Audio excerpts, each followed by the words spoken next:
ഇന്ന് നമ്മൾ നല്ല ഹെൽത്തി ആയിട്ടുള്ള ഒരു ബ്രേക്ക്ഫാസ്റ്റ് റെസിപ്പിയാണ് ചെയ്യാൻ വേണ്ടിയിട്ട് പോകുന്നത്. അപ്പോൾ ഇത് റെഡിയാക്കിയിട്ട് എടുക്കാൻ വേണ്ടിയിട്ട് ക്യാബേജും വേണം, മുട്ടയും വേണം. അപ്പോൾ നിങ്ങൾ എല്ലാവരും ട്രൈ ചെയ്ത് നോക്കാം. റെഡിയാക്കിയിട്ട് എടുക്കാനാന്ന് വെച്ചിട്ടുണ്ടെങ്കിൽ നല്ല എളുപ്പമാണ്, കഴിക്കാനാന്ന് വെച്ചിട്ടുണ്ടെങ്കിൽ നല്ല ടേസ്റ്റ് ഉണ്ട്. പിന്നെ നമ്മൾ ലാസ്റ്റ് നമ്മൾ മിയ കിച്ചണിൽ അപ്ലോഡ് ചെയ്തിട്ടുണ്ടായിരുന്നു ഗോതമ്പ് പൊടി വെച്ചിട്ട് അതിൻ്റെ ഉള്ളിൽ നമ്മളൊരു വെജിറ്റബിൾ ഫില്ലിങ് വെച്ചിട്ട് ഫസ്റ്റ് ആവിയിൽ വേവിച്ചിട്ട് എടുക്കും. അത് കഴിഞ്ഞിട്ട് കുറച്ച് ഓയിൽ ഒഴിച്ചിട്ട് ഷാലോ ഫ്രൈ ചെയ്തിട്ട് എടുക്കുന്ന ഒരു സ്നാക്ക് റെസിപ്പി തന്നെയാണ് ചെയ്തിട്ടുണ്ടായിരുന്നത്. ഇതായിരുന്നാലും അതേപോലെ തന്നെ കേട്ടോ. ഫസ്റ്റ് നമ്മൾ ആവിയിൽ വേവിച്ചിട്ട് എടുക്കും. അത് കഴിഞ്ഞിട്ട് വളരെ കുറച്ച് ഓയിൽ ഒഴിച്ചിട്ട് നമുക്ക് ഷാലോ ഫ്രൈ പോലെ ഇത് രണ്ട് സൈഡും മൊരിയിച്ചിട്ട് എടുക്കാം. ഇത് മൊരിയിച്ചിട്ട് എടുക്കാണ്ട് ഇതേപോലെ ആവിയിൽ വേവിച്ചിട്ട് എടുത്തിട്ട് നമുക്കിത് കഴിക്കാൻ വേണ്ടിയിട്ട് നല്ല ടേസ്റ്റ് ഉണ്ടാവും. മൊരിയിച്ചിട്ട് വേണമെന്ന് വെച്ചിട്ടുണ്ടെങ്കിൽ അങ്ങനെയും കഴിക്കാം. അപ്പോൾ ഇതേപോലത്തെ ഇങ്ങനെ ആവിയിൽ വേവിച്ചിട്ട് എടുക്കുന്ന 2-3 റെസിപ്പികൾ ഞാനിപ്പോൾ അടുപ്പിച്ച് ചെയ്തിട്ടുണ്ട്. ലാസ്റ്റ് വീക്ക് ഞാൻ ഒരെണ്ണം ചെയ്തിട്ടുണ്ടായിരുന്നു. അതേതായിരുന്നു, ഞാൻ അരിപ്പൊടി വെച്ചിട്ട് അതിൻ്റെ ഉള്ളിൽ ഒരു വെജിറ്റബിൾ ഫില്ലിങ് വെച്ചിട്ട് ഒരു റെസിപ്പി ചെയ്തിട്ടുണ്ടായിരുന്നു. അത് നിങ്ങൾ കുറേ പേരൊക്കെ ട്രൈ ചെയ്ത് നോക്കിയിട്ട് നല്ല ടേസ്റ്റ് ഉണ്ടായിരുന്നു പറഞ്ഞാൽ. അപ്പോൾ ഇത് നിങ്ങൾ ട്രൈ ചെയ്ത് നോക്കാൻ വേണ്ടിയിട്ട് മറക്കരുത്. പിന്നെ നിങ്ങളെല്ലാവരും സുഖമായിട്ടിരിക്കുന്നത് വിചാരിക്കണം. ഇവിടെ ഞങ്ങളെല്ലാവരും സുഖമായിട്ടിരിക്കണം. അപ്പോൾ ഈ നമുക്ക് നമ്മുടെ ബ്രേക്ക്ഫാസ്റ്റ് റെസിപ്പി നമുക്ക് റെഡിയാക്കിയിട്ട് എടുക്കാം.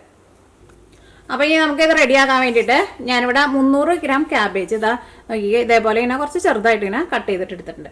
പിന്നെ ഇതേപോലത്തെ ഒരു വലിയ കഷ്ണം ഇഞ്ചി ഒന്ന് ചതച്ചിട്ട് എടുക്കണം. ഇനി നോക്കിക്കേ, നമുക്ക് ഇതിലേക്ക് ഞാനിവിടെ കുറച്ച് സവാള ഇതേപോലെ പൊടിയായിട്ട് കട്ട് ചെയ്തിട്ട് എടുത്തിട്ടുണ്ട്. സവാള ചേർക്കുമ്പോൾ പ്രത്യേകം ശ്രദ്ധിക്കുക, ഒരുപാട് ചേർക്കരുത്. കുറേ ചേർത്തിട്ടുണ്ടെന്ന് വെച്ചിട്ടുണ്ടെങ്കിൽ ഇതിൻ്റെ ഉള്ളിൽ നിന്ന് നന്നായിട്ട് വെള്ളം വരും. അപ്പോൾ നമ്മുടെ മിക്സിങ് നമ്മൾ വേവിച്ചിട്ട് എടുക്കുമ്പോൾ അത് നമുക്ക് നല്ല കറക്റ്റായിട്ട് കിട്ടില്ല കേട്ടോ. കറിവേപ്പില എടുത്തിട്ടുണ്ട്.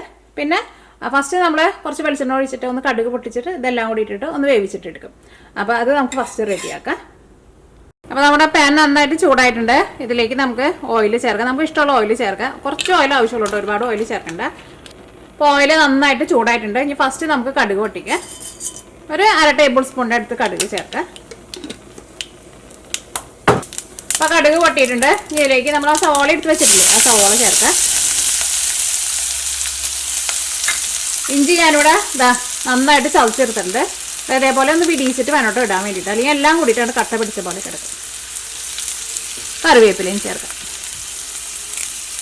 ഇതെല്ലാം കൂടിയിട്ട് ഒന്ന് വളർന്ന് വന്നു കഴിയുമ്പോൾ ഇതിലേക്ക് നമ്മൾ ക്യാബേജും ആവശ്യത്തിന് ഉപ്പും കൂടി ഇട്ടിട്ട് കുറച്ച് മഞ്ഞൾപ്പൊടിയും കൂടി ചേർക്കും. അതിൻ്റെ എല്ലാം കൂടിയിട്ടൊന്ന് ജസ്റ്റ് ഒന്ന് മിക്സ് ചെയ്തിട്ട് ഒന്ന് മൂടി വെച്ചിട്ട് ക്യാബേജ് നമ്മൾ ഫസ്റ്റ് വേവിച്ചിട്ട് എടുക്കും.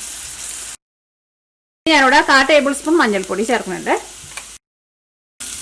അപ്പോൾ മഞ്ഞൾപ്പൊടി ഞാൻ ചേർന്നിട്ട് നന്നായിട്ട് മൊരിഞ്ഞിട്ടുണ്ട്. ഇനി ഇതിലേക്ക് നമ്മൾ ക്യാബേജ് ചേർക്കാം. ക്യാബേജ് ചേർത്ത് കഴിഞ്ഞിട്ട് ഇതിലേക്ക് നമ്മൾ ആവശ്യത്തിന് ഉപ്പും കൂടിയും ചേർത്ത് കഴിഞ്ഞിട്ട് നന്നായിട്ട് മിക്സ് ചെയ്ത് കഴിഞ്ഞിട്ട് മൂടി വയ്ക്കാം. മൂടി വെച്ചിട്ട് ഒരുപാട് നേരം വേവിക്കേണ്ട ആവശ്യമില്ല. മൂടി വെച്ചിട്ടുണ്ടെന്ന് വെച്ചിട്ടുണ്ടെങ്കിൽ ഒരു 3 മിനിറ്റ് അത്രയ്ക്ക് ആവശ്യം ഉണ്ടാവുള്ളൂ. കാരണം ക്യാബേജ് ഇപ്പം നമുക്ക് ഒരുപാട് വേവിക്കേണ്ട. ഈ മസാലയും ക്യാബേജും എല്ലാം കൂടിയിട്ടൊന്ന് ചേർന്ന് ഈ ക്യാബേജ് ഒന്ന് സോഫ്റ്റ് ആയിട്ട് വരണം. പിന്നെ നമ്മൾ ഇതിലേക്ക് മുട്ടയും കൂടിയും ചേർത്ത് കഴിഞ്ഞിട്ട് ഇത് നമ്മൾ ഒന്നും കൂടി ആവിയിൽ വെച്ചിട്ട് ഒന്നുകൂടി വേവിക്കും. അപ്പോൾ ഇപ്പോൾ തന്നെ നമ്മൾ ക്യാബേജ് ഭയങ്കരമായിട്ട് വേവിച്ച് അതുകൊണ്ട് ഒരു കുഴഞ്ഞ പോലെ ഉണ്ടല്ലോ, അങ്ങനെ എടുക്കണ്ട കേട്ടോ. ഇതെല്ലാം കൂടിയിട്ട് നന്നായിട്ട് മിക്സ് ആയിട്ടുണ്ട്. ഇതിലേക്ക് നമുക്ക് ആവശ്യത്തിന് ഉപ്പ് ചേർക്കാം.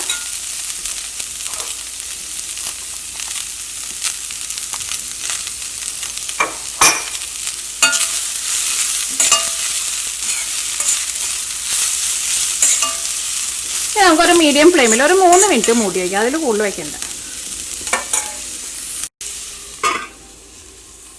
നമ്മളൊരു മീഡിയം ഫ്ലെയിമിൽ വെച്ചിട്ട് ഒരു 3 മിനിറ്റ് മൂടി വെച്ചിട്ടുണ്ടായിരുന്നു. എത്രയൊക്കെ ആവശ്യമുള്ളൂ കേട്ടോ. ഇനി നമുക്ക് തീ ഓഫ് ചെയ്യാം.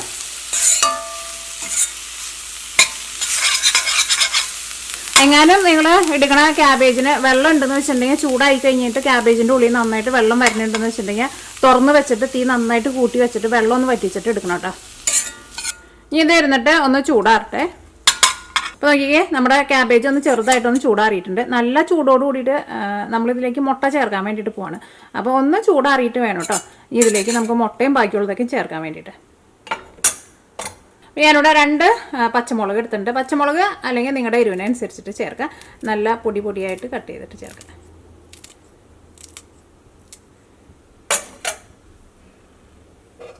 ഇതിലേക്ക് ഞാനിവിടെ 5 മുട്ടയാണ് ചേർക്കുന്നത്. ഒന്ന് ചൂടാറണം, പ്രത്യേകം ശ്രദ്ധിക്കുക. നല്ല ചൂടോട് കൂടിയിട്ട് ഇതിലേക്ക് മുട്ട ചേർക്കരുത്. കോഴിമുട്ട അല്ലെങ്കിൽ താറാമുട്ട ഏത് മുട്ട വേണമെങ്കിലും ചേർക്കാം. ഇനി കാടമുട്ട വേണമെന്ന് വെച്ചിട്ടുണ്ടെങ്കിൽ കാടമുട്ടയും ചേർക്കാം.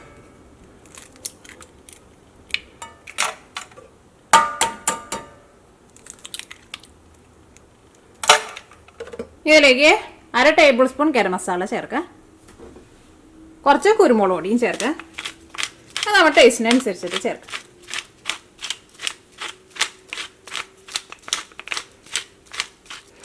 ഞാനിപ്പോൾ ഇതിലേക്ക് ഏകദേശം ഒരു 1/4 ടേബിൾ സ്പൂൺ എടുത്ത് ചേർത്തിട്ടുണ്ട്. ഇനി കുറച്ച് കസൂരി മേത്തിയും ചേർക്കുക. കസൂരി മേത്തി എന്ന് വെച്ചിട്ടുണ്ടെങ്കിൽ ഉലുവയുടെ ഇല ഉണക്കി എടുത്തത് കേട്ടോ. അപ്പോൾ ഉലുവ ചേർക്കരുത്. ഇതേപോലെ കസൂരി മേത്തി ഉണ്ടെന്ന് വെച്ചിട്ടുണ്ടെങ്കിൽ നിങ്ങൾ ചേർത്തോ, കാരണം ഇതും കൂടിയിട്ട് ചേർക്കുമ്പോൾ നല്ലൊരു ഫ്ലേവർ കിട്ടും.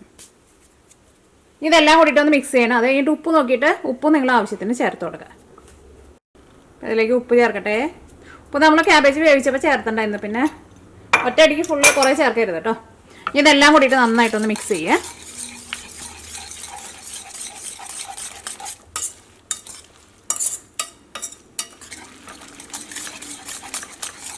അപ്പോൾ നമ്മുടെ മിക്സിങ് ഇതേപോലെ മുട്ടയും കൂടിയിട്ട് ചേർത്ത് കഴിഞ്ഞിട്ട് നമ്മൾ മിക്സ് ചെയ്തിട്ട് എടുക്കുമ്പോൾ നോക്കിക്കേ ഇതേപോലെ ഇങ്ങനെ കുറച്ച് ഇങ്ങനെ വെള്ളം പോലെ ഇരിക്കണം. അപ്പോൾ നിങ്ങളെങ്ങാനും ക്യാബേജ് എങ്ങാനും കുറേ എടുത്തിട്ടുണ്ടെന്ന് വെച്ചിട്ടുണ്ടെങ്കിൽ മുട്ട ചേർത്ത് കഴിഞ്ഞിട്ടും ഭയങ്കര തിക്കായിട്ടാണ് മിക്സിങ് ഇരിക്കണേന്ന് വെച്ചിട്ടുണ്ടെങ്കിൽ അതനുസരിച്ചിട്ട് നിങ്ങൾ മുട്ട ചേർത്ത് കൊടുക്കണം കേട്ടോ. ഞാനിപ്പോൾ മുട്ട എന്ന് പറയണേ മുട്ട എന്നാണ് ശരിക്കും എനിക്കറിയാം. ഞാൻ സ്പീഡിൽ പറയുമ്പോൾ അങ്ങനെ വരുള്ളൂ. അപ്പോൾ നമ്മുടെ മുട്ടയും ഇതിനകത്ത് നന്നായിട്ട് മിക്സ് ആയിട്ടുണ്ട്. ഇനി നമുക്ക് ആവിയിൽ നമുക്കൊന്ന് വേവിച്ചിട്ട് എടുക്കാം. അപ്പോൾ അതിന് വേണ്ടിയിട്ട് ഒരു പാത്രം എടുക്കുക. ആ പാത്രത്തിൽ നമ്മൾ കേക്കൊക്കെ ബേക്ക് ചെയ്യാൻ വേണ്ടിയിട്ട് വെക്കുമ്പോൾ ഉള്ളിലും സൈഡിലേക്ക് ഓയിൽ ഒന്ന് തേച്ച് കൊടുക്കില്ല, അതേപോലെ തേച്ചിട്ട് വേണോട്ട് എടുക്കാൻ വേണ്ടിയിട്ട്. അപ്പോൾ ഞാനിവിടെ ഒരു പാൻ എടുത്തിട്ടുണ്ട്. ഇതേപോലത്തെ പാൻ തന്നെ വേണമെന്ന് ഒരു നിർബന്ധമില്ല കേട്ടോ. നമ്മുടെ അടുത്ത് സ്റ്റീലിൻ്റെ ചെറിയ പാത്രമൊക്കെ ഉണ്ടാവില്ല, അങ്ങനത്തെ പാത്രമായിരുന്നാലും ഒരു കുഴപ്പമില്ല. പിന്നെ ഇതിനകത്ത് നമ്മൾ മിക്സിങ് ഒഴിക്കുമ്പോൾ കേക്കിൻ്റെ മിക്സിങ് പോലെ ഇതിനകത്ത് ഒരു പകുതി വേണം കേട്ടോ മിക്സിങ്. എന്നാൽ മാത്രമേ ഇത് നമ്മൾ റെഡി ആയി കഴിയുമ്പോൾ നമ്മൾ കഷ്ണമായിട്ട് കട്ട് ചെയ്തിട്ട് എടുക്കുമ്പോൾ കുറച്ച് തിക്കായിട്ടുള്ള പീസായിട്ട് കിട്ടുള്ളൂ. അപ്പോൾ അങ്ങനത്തെ എന്ത് ടൈപ്പ് ആയിരുന്നാലും കുഴപ്പമില്ല. സാധാരണ നമ്മുടെ വീട്ടിലേക്ക് എപ്പോഴും സ്റ്റീലിൻ്റെ ചെറിയ ചെറിയ പാത്രങ്ങളൊക്കെ ഉണ്ടാവില്ലേ, അങ്ങനത്തെ ആയിരുന്നാലും കുഴപ്പമില്ല. ഞാനിപ്പോൾ നോക്കി കഴിയുമ്പോൾ എൻ്റെ ഉള്ളത് ഇതാണ് കുറച്ചും കൂടി നല്ലത്. ഓയിൽ നന്നായിട്ടൊന്ന് തൂത്ത് കൊടുക്കുക. അപ്പോഴായിരിക്കും നമുക്കത് റെഡി ആയി കഴിഞ്ഞ് കഴിയുമ്പോൾ നമ്മുടെ കേക്കിൻ്റെ പോലെ തന്നെ ഇതും പുറത്തേക്ക് പെട്ടെന്ന് എടുക്കാൻ വേണ്ടിയിട്ട് പറ്റുള്ളൂ. ഇതിലേക്ക് നമ്മുടെ മിക്സിങ് ഒഴിക്കുക. അപ്പോൾ ഇതിലേക്ക് മിക്സിങ് ഒഴിക്കുക.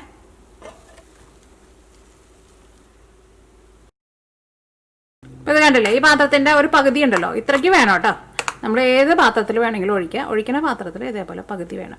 ഇത് ആവിയിൽ വേവിച്ചിട്ട് എടുക്കുക. ഒന്നല്ലെങ്കിൽ നമ്മുടെ ഇഡ്ഡലി തട്ടിൽ വെച്ചിട്ട് വേവിച്ചിട്ട് എടുക്കുക. അല്ലെങ്കിൽ കുക്കറിൻ്റെ ഉള്ളിൽ വേറൊരു വെള്ളം ഒഴിച്ചിട്ട് വേറൊരു പാത്രം വെച്ചിട്ട് അതിൻ്റെ മുകളിൽ വെച്ചിട്ട് കുക്കർ അടച്ചിട്ട് നമ്മൾ ഇഡ്ഡലിയൊക്കെ വേവിക്കുന്ന പോലെ വേവിച്ചിട്ട് എടുക്കുക. വേവിക്കാൻ വേണ്ടിയിട്ട് ഞാനിവിടെ ഒരു കുക്കറിലോട്ട് വെക്കുന്നത്. അപ്പോൾ കുക്കറിൽ കുറച്ച് വെള്ളം ഒഴിച്ചിട്ടുണ്ട്. ഇനി ഒരു തട്ട് വെച്ചിട്ട് അതിൻ്റെ മുകളിൽ നമ്മൾ ഈ പാത്രം വയ്ക്കാം. കുക്കർ മൂടി വയ്ക്കട്ടെ.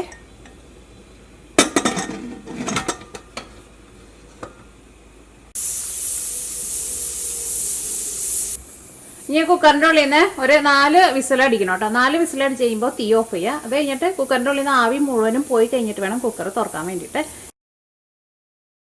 നോക്കിക്കേ, കുക്കറിൻ്റെ ഉള്ളിൽ നിന്ന് ആവി മുഴുവനും പോയി കഴിഞ്ഞപ്പോൾ നമ്മൾ കുക്കർ തുറന്നിട്ടുണ്ട്. ഇനി ഇത് ചൂടാറിയിട്ട് വേണം കേട്ടോ ഇതിൽ നിന്ന് പുറത്തേക്ക് എടുക്കാൻ വേണ്ടിയിട്ട് പ്രത്യേകം ശ്രദ്ധിക്കുക. ചൂടോട് കൂടിയിട്ട് ഇരിക്കുമ്പോൾ നമ്മളിങ്ങനെ തൊട്ട് നോക്കുമ്പോൾ ഇത് ഒന്ന് സോഫ്റ്റായിട്ട് ഇങ്ങനെ ഇരിക്കും. അത്യാവശ്യം നന്നായിട്ട് ചൂടാറിയിട്ട് വേണം കേട്ടോ എടുക്കാൻ വേണ്ടിയിട്ട്.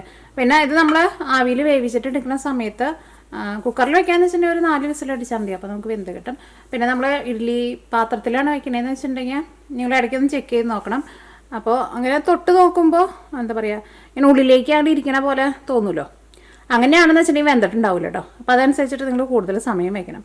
പിന്നെ ചൂടാറി കഴിഞ്ഞിട്ട് മാത്രം നമ്മളത് പുറത്തേക്ക് എടുത്താൽ മതി, അല്ലെങ്കിൽ നമുക്കത് ശരിക്കും കട്ട് ചെയ്യാൻ വേണ്ടിയിട്ട് പറ്റില്ല. നോക്കിക്കേ, ഇത് നമുക്ക് ഓരോ പീസായിട്ട് കട്ട് ചെയ്തിട്ട് എടുക്കുക. അപ്പോൾ ചൂടാറിയിട്ടില്ല എന്ന് വെച്ചിട്ടുണ്ടെങ്കിൽ ചൂടാറാൻ വേണ്ടിയിട്ട് വെയിറ്റ് ചെയ്യണം, പ്രത്യേകം ശ്രദ്ധിക്കുക.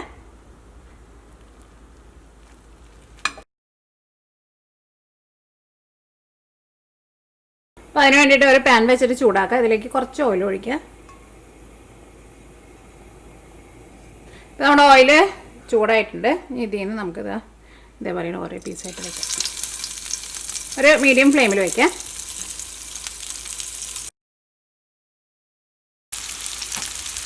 അപ്പോൾ ഒരു സൈഡ് ഒന്ന് മൊരിഞ്ഞ് കഴിയുമ്പോൾ മറ്റേ സൈഡ് തിരിച്ചിടും. 2 സൈഡും ഒന്ന് തിരിച്ച് മറിച്ചിട്ട് ഒന്ന് മൊരിച്ചിട്ട് എടുക്കുക.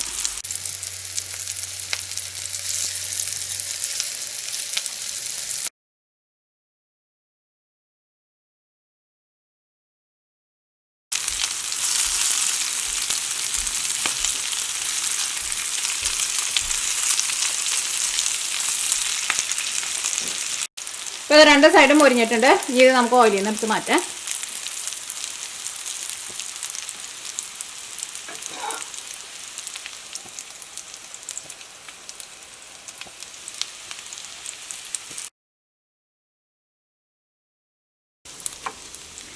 നമ്മളിതിലേക്ക് കസൂരി മേത്തിയൊക്കെ ചേർത്തിട്ടുണ്ടായിരുന്നു, അതുകൊണ്ട് തന്നെ നല്ലൊരു സ്മെല്ല് വരുന്നുണ്ട്.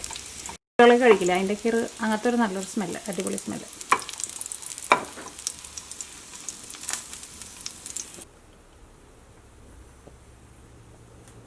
അപ്പോൾ ഇത് മീഡിയം ഫ്ലെയിമിൽ ഇട്ടിട്ട് 2 സൈഡ് തിരിച്ചും മറിച്ചിട്ടിട്ട് ഒന്ന് മൊരിയിച്ചിട്ട് എടുത്തിട്ടുണ്ട്. നന്നായിട്ട് മൊരിയിക്കണമെന്ന് വെച്ചിട്ടുണ്ടെങ്കിൽ അതേപോലെ നന്നായിട്ട് മൊരിയിച്ചിട്ട് എടുക്കുക.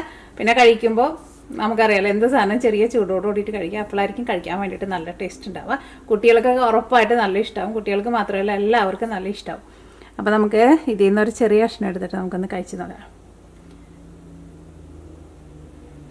കഴിച്ചോട്ടെ.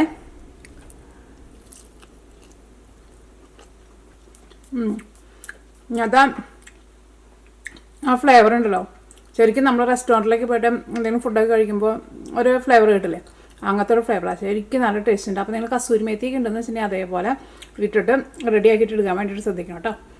അപ്പോൾ നിങ്ങൾ ട്രൈ ചെയ്ത് നോക്കാം. ട്രൈ ചെയ്ത് നോക്കിയിട്ട് ഫീഡ്ബാക്ക് പറയാൻ വേണ്ടിയിട്ട് മറക്കരുത്.